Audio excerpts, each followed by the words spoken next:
Telangana express में दोबारा इस्तकबाल है। चलते हैं मजीद खबरों की जानिब। दिल्ली हाई कोर्ट ने कौमी राजधानी की शराब पॉलिसी 2021-22 जिसे बाद में मनसूख कर दिया गया था में मुबैना बेज़ाब्तगियों के सिलसिले में मरकजी तफ्तीशी ब्यूरो सीबीआई की तरफ से दर्ज की गई एफआईआर के मामले में दिल्ली के साबिक नायब वज़ीर आला मनीष सिसोदिया की जमानत की अर्जी मंगल के रोज मुस्तरद कर दी। जस्टिस दिनेश कुमार शर्मा की सिंगल बेंच ने आम आदमी पार्टी लीडर की अर्जी को मुस्तरद करते हुए कहा कि अर्जी गुजार एक बाअसर शख्स है और जमानत मिलने के बाद गवाहों को मुतासिर कर सकता है, इस वजह से उसे जमानत नहीं दी जा सकती। राउस एवेन्यू में वाक़ एमके नागपाल की खुसूसी अदालत ने 31 मार्च को सिसोदिया को जमानत देने से इनकार कर दिया था। इसके बाद उन्होंने दिल्ली हाई कोर्ट से रुजू किया था। खुसूसी अदालत ने 28 अप्रैल को एनफोर्समेंट डायरेक्टोरेट के जरिए मनी लॉन्ड्रिंग से मुताल्लिक एफआईआर में सिसोदिया की जमानत की दरखास्त मुस्तरद कर दी। सिसोदिया को सीबीआई ने तवील पूछताछ के बाद 26 फरवरी 2023 को गिरफ्तार किया। वह फिलहाल ईडी और सीबीआई के जरिए दर्ज केस में अदालती तहवील में तिहाड़ जेल में कैद थे। सिसोदिया से सीबीआई केस में अदालती हिरासत के दौरान ईडी ने पूछताछ की थी और 9 मार्च को गिरफ्तार किया। बाद में खुसूसी अदालत ने ईडी की अर्जी पर सिसोदिया को अपनी तहवील में भेज दिया। ईडी की हिरासत खत्म होने के बाद उन्हें इस मामले में अदालती हिरासत में भी भेजा गया था। सीबीआई ने 17 अक्टूबर 2022 को सिसोदिया से पूछताछ की थी। सीबीआई ने 17 अगस्त 2022 को सिसोदिया और 14 दीगर लोगों के खिलाफ एफआईआर दर्ज की थी।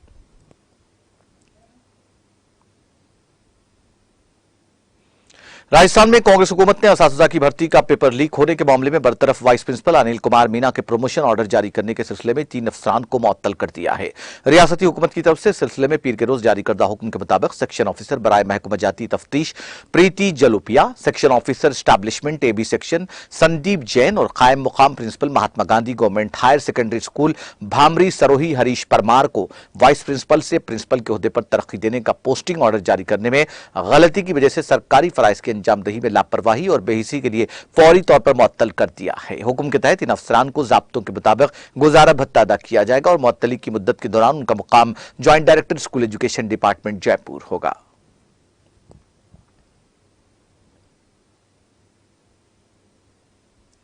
Secretary health and medical education Bhupendra Kumar का कहना है कि जम्मू कश्मीर में करीब एक मॉडर्न ड्रग टेस्टिंग लैबोरेटरी चालू होने वाली है। उन्होंने कहा कि जो हमारी मौजूदा लैबोरेटरीज हैं उनको भी मजीद बेहतर बनाया जा रहा है। उनका कहना था कि कहीं से भी गैर मेयारी अद्वियात के बारे में शिकायत मौसूल होती है तो फौरी तौर पर जरूरी कार्रवाई अमल में लाई जाती है। सेक्रेटरी ने इन बातों का इजहार मंगल के रोज यहां नामानिगारों के सवालों के जवाब देने के दौरान किया। उन्होंने कहा कि हमारी स्टेट में बहुत जल्द एक मॉडर्न ड्रग टेस्टिंग लैबोरेटरी चालू होने वाली है जो लगभग मुकम्मल है और इसके लिए मशीनें भी आना शुरू हुई है। उनका कहना था कि हमारे पास बहुत जल्द अपनी टेस्टिंग फैसिलिटी होगी और इसके अलावा जो हमारी मौजूदा लेबोरेटरीज हैं उनको भी मजीद बेहतर बनाया जा रहा है, जिसके लिए हुकूमत ने 23 करोड़ रुपए गुजार भी किए हैं। कुमार ने कहा कि टेस्टिंग गुंजाइश को बढ़ाना और म्यार को बरकरार रखना हमारी तवज्जो का खुसूसी मरकज है। उन्होंने कहा कि कहीं से भी गैर म्यारी अद्वियात के बारे में शिकायत मौसूल होती है तो हम फौरी तौर पर जरूरी कार्रवाई करते हैं। हेल्थ सेक्रेटरी का कहना था कि देही इलाकों में हेल्थ इंफ्रास्ट्रक्चर को बेहतर बनाया जा रहा है।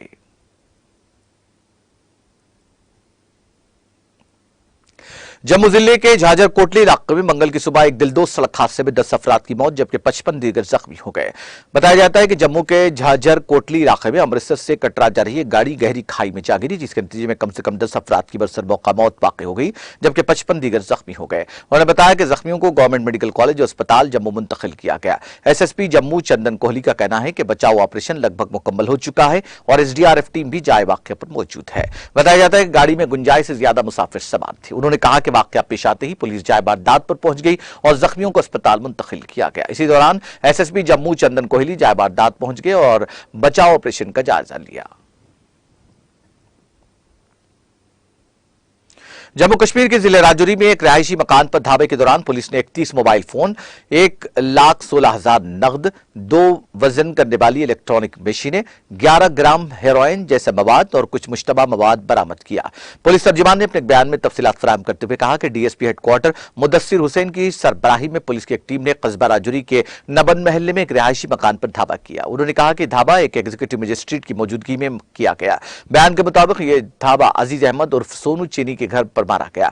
पुलिस बयान में मजीद कहा गया कि मकान की मुकम्मल तौर पर तलाशी ली गई और इस दौरान मकान से 11 ग्राम हेरोइन जैसा मवाद, 1,16,000 नकद, 130 रुपए नकदी, 31 मोबाइल फोन, 2 इलेक्ट्रॉनिक वजनी मशीनें, 3 कैमरे, 3 मोटर, 4 एम्पलीफायर, 11 इन्वर्टर, 11 स्टेबलाइजर और 1 स्पीकर बरामद किया गया।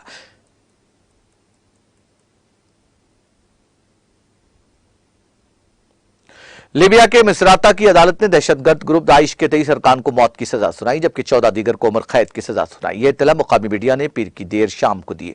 एक अखबार ने अपनी रिपोर्ट में बताया कि कुछ मुलजिमीन शाम, ट्यूनिस और सूडान से लीबिया आए थे। तमाम दहशतगर्दों को 2016 के आखिर में बैनुल-अक़वामी इत्तेहादी अफवाज के ऑपरेशन के दौरान गिरफ्तार किया गया था। दाइश एक अस्करियत पसंद मुस्लिम ग्रुप है जो बुनियादी तौर पर शाम और इराक में काम करता है। 2014 से 2019 तक उसे अमेरिका की क़यादत में बैनुल-अक़वामी फौजी इत्तेहाद के साथ साथ रूस ने मुकम्मल तौर पर शिकस्त दी थी। 2021 में रूसी वजीर दिफा सरगाई शोइगु ने कहा कि शाम और इराक में दाइश के खात्मे के बाद इस ग्रुप के बकिया अफराद लीबिया समेत दीगर ममालिक मुंतकिल हो गए हैं।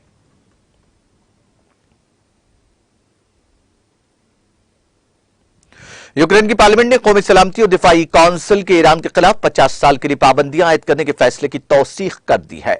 यह बात कानून साज ओलेक्सी होनचारेंको ने टेलीग्राम पर बताई। सदर व्लादिमीर ज़ेलेंस्की की जानिब से पार्लियामेंट में पेश किए जाने वाले इस पाबंदी के बिल की हिमायत में 328 वोट पड़े। एनएसडीसी ने 27 मई को एक फैसले की मंजूरी दी थी जिसमें ईरान के खिलाफ पाबंदियों के इक़दाम शामिल थे, जिनमें फौजी सामान और दोहरी इस्तेमाल की मसनूआत और खिदमात के साथ तिजारत पर मुकम्मल पाबंदी आयद करना शामिल है। पाबंदियों में ईरानी बाशिंदों के जरिए यूक्रेन में वसाइल, परवाज़ों और नक्ल हमल की मौतली भी शामिल है। ईरानी बाशिंदों के मफाद में कोई भी इख्तिसादी और माली सरगर्मी को अंजाम देने की ममानियत और ईरानी बाशिंदों को टेक्नोलॉजी की मुंतकिली पर पाबंदी भी इस पाबंदी की फहरिस्त में शामिल है। इस माह के शुरू में ज़ेलेंस्की ने कहा था कि ईरान रूस को जंगी ड्रोन फराहम कर रहा है जो यूक्रेन के खिलाफ हमलों में इस्तेमाल होते हैं।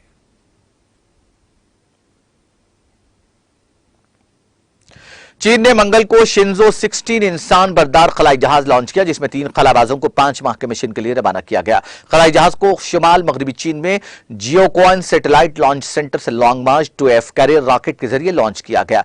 खलाई अमला जेंग हैपिंग, जोयांगजो और गोईहाई चौ पर मुश्तमिल है। अमले के अरकान टैंजो 5 कार्गो क्राफ्ट और शेंजो 17 इंसान बरदार खलाई जहाज के साथ साथ शेंजो 15 इंसान बरदार खलाई जहाज और टैंजो 5 की रवानगी के गवाह बनेंगे।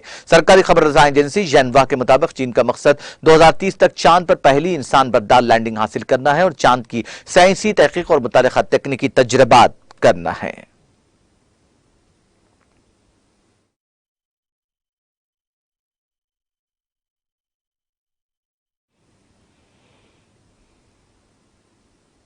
आखिर में सुर्खियां एक बार फिर।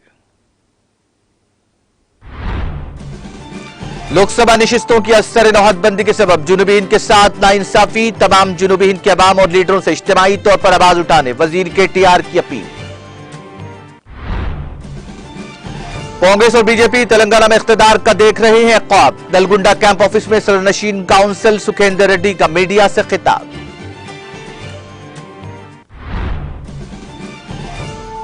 हुकूमत के ताउन से तेलंगाना पुलिस पर अवाम के एतमाद में हुआ इजाफा। वनपर्ती SP ऑफिस के इफ्तिताही तकरीब से वज़ीर दाखिला मोहम्मद महमूद अली का खिताब। तेलंगाना के अवाम की फलाह बहबूद BRS कायदीन का मकसद और अव्वलीन फरीजा। कालेश्वरम BRS जहदकारों की मेहनत और कुर्बानियों का नतीजा। रुकन काउंसिल के कविता का निजामाबाद में मुनक्किदा जलसे आम से खिताब।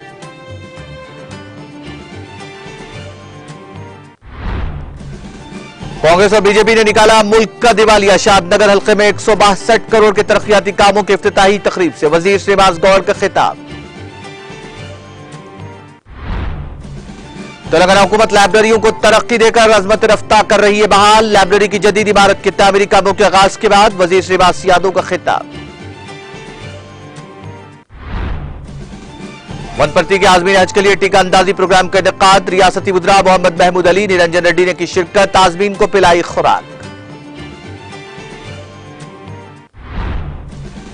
स्पीकर असेंबली पोचारम श्रीनिवास रेड्डी ने यौम तासीस तकारीब का लिया जायजा। तकारीब को शानदार पैमाने पर बनाने के इक़दाम की ओहदेदारों और कायदीन को दी हिदायत।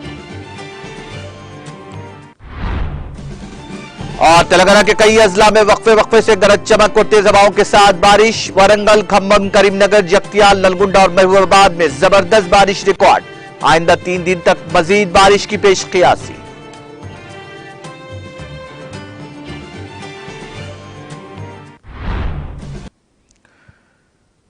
तेलंगाना एक्सप्रेस में फिलहाल इतना ही। मुझे और मेरी पूरी टीम को दीजिए इजाजत। ताजा तरीन अपडेट्स के लिए देखते रहिए TTV।